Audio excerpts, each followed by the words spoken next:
السلام عليكم ورحمة الله وبركاته، يا أهلا وسهلا ومرحبتين فيكم بقناة الليج السعودي. في هذا الفيديو راح نتكلم عن الدوري السعودي توب 5.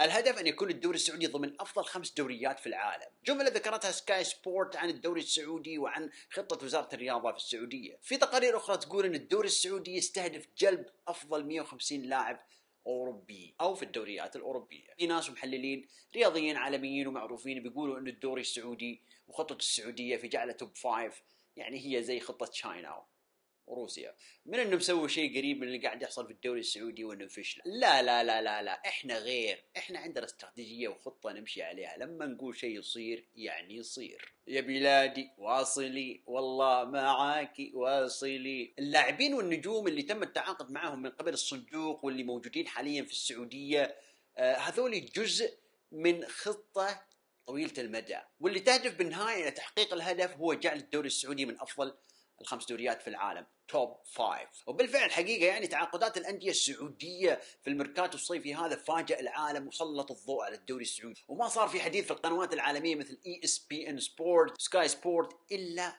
الأندية السعودية وتعاقداتها والأسماء الكبيرة اللي راح تجيبها. وهذه حقيقة جزء من الخطة الاستراتيجية اللي وضعها القائمين على الدوري السعودي، إنه تسليط الضوء على الدوري السعودي وجلب الأضواء إلى الدوري السعودي وتخلي العالم يتكلم عن الدوري السعودي. تسليط الأضواء، كله يناظرك، كله يشاهدك، كله يناظرك، يعني grab the attention، يعني شد العالم لك، شد العالم، شد الأنظار لك، خلي العالم لما تنشد الأنظار لك هذه أول خطوة للنجاح. انت لما تجيب لاعبين عالميين سوبر ستار امثال كريستيانو رونالدو، كريم بنزيما، كانتي، كوليبالي، نفيز، رياض محرز. وبالمناسبة نفيز كان رايح لبرشلونة، سحبوا وخطفوا الهلال. مفاوضين الأندية السعودية يا ناس والله سوبر ستار زي اللعيبة اللي قاعدين يجيبون، يعني متمكنين واستاهلوا حقيقة الشكر والتقدير والاحترام.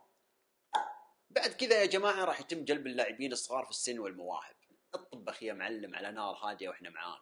أرجو مشاركتي في التعليقات وتقييم التعاقدات السوبر ستار الأندية الرياضية السعودية، وش أفضل صفقة من وجهة نظرك. التعاقد مع كريستيانو رونالدو ما جاء عبث أو تضييع فلوس، هو استثمار من وجهة نظري. الدون وضع حجر الأساس لعالمية الدوري السعودي وفتح الباب لبقية اللعيبة السوبر ستار والنجوم والمواهب في العالم، لأن رونالدو قدوة. يعني تصور بس ان حسابه في الانستغرام عنده 500 مليون، فوق ال 500 مليون. يعني انت في الاخير ما تعاقدت مع شخص عادي، انت تعاقدت مع شركة تسويق تمشي. وهذه الحركة اختصرت ما يستغرق انجازه في سنين.